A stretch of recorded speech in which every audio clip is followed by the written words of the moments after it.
まもなく1番線に西船橋行きが到着します。黄色いブロックの内側でお待ちください。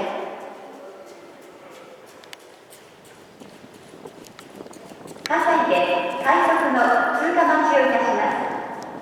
東洋勝田台方面へお急ぎの方は、後から来ます快速東洋勝田台行きをご利用ください。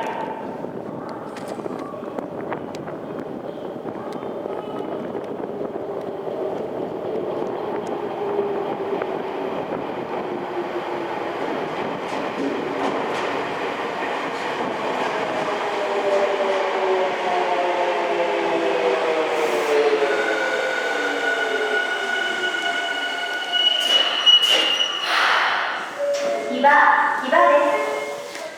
足元にご注意ください。1番線は西船橋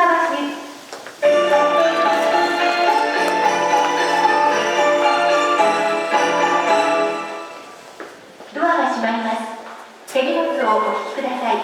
無理なご乗車はおやめください。